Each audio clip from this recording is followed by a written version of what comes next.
This is Travis Miller, and these are your Yielding Minutes.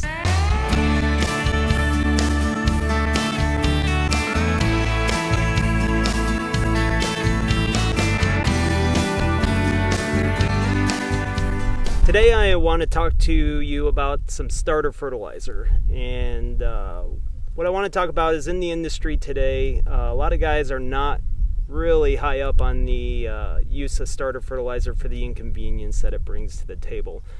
But I want to talk about the agronomics of what it can bring to the corn plant. A lot of people are starting to use a liquid starter fertilizer, and the biggest reason that we might want to take a look at it is for the fact that we're starting to plant earlier and earlier each year with federal crop dates of the April 12th range, and we know that there's some corn planted before that. Our soil temps can be in anywhere between 45 and probably 50 to 55 degrees. When we run into lower soil temps like that, sometimes our nutrients can be tied up or not available yet because our microorganisms are not releasing them and haven't necessarily awakened and started producing them for us. So the concept of starter fertilizer is to bring phosphate and a little bit of nitrogen and possibly some potassium to the table that's available immediately for that corn plant to uptake as it breaks its seed coat and that radicle starts shooting down and the mesocotyl starts shooting up. We have a starter trial here that I'm sitting in the middle of. To my right is no starter, and to my left is a 624-6 at 5 gallons per acre with a quart of zinc. It does have 13.5 ounces of capture LFR in it. The other thing that it does have on it is 6 ounces of headline and furrow. The concept of this starter fertilizer is about a 60-40 ortho-poly mix to bring to the corn plant as it's starting to grow and until we get that soil temp up into the 62 to 65 degree range when our microorganisms are really starting to produce and our biologicals are really starting to produce available phosphate for us. The zinc is in there. Zinc and phosphate go hand in hand. Zinc is a catalyst for phosphate to bring it into the corn plant, and then also for the corn plant to utilize it through the growing season.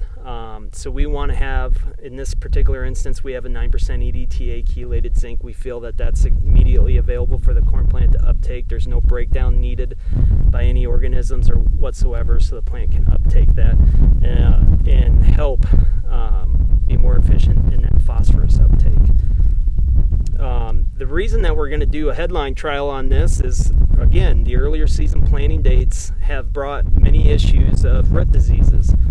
We've seen more pythium come into play, especially on corn ground in some wetter areas or wet spots.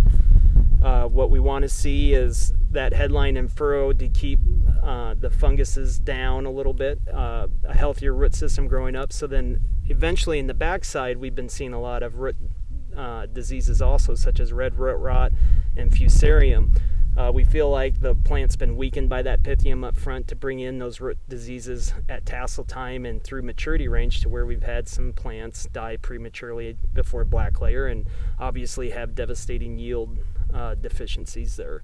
So the concept of the headline and furrow is to keep the corn plant healthy from those funguses and then continue to have a strong root system. I think what we'll see with the headline and furrow is we're certainly going to see different hybrids react differently because some have a higher tolerance to pythium or a fungus attacking it early on because of the male and female that it has, and other ones are going to have a lower tolerance to those particular diseases. So we need to be taking a look at particular pieces of ground that are wetter or different soil types, and then also the particular hybrid that we're going to put out there. The whole point is to protect the corn plant with these earlier season planting dates, allow available phosphate there, protect from corn rootworm, but also have some zinc in there so that that phosphate's utilized correctly within the corn plant, and then also protect from funguses. So these are the reasons that we're starting to see more starter fertilizers used. This is Travis Miller with your Yielding Minutes.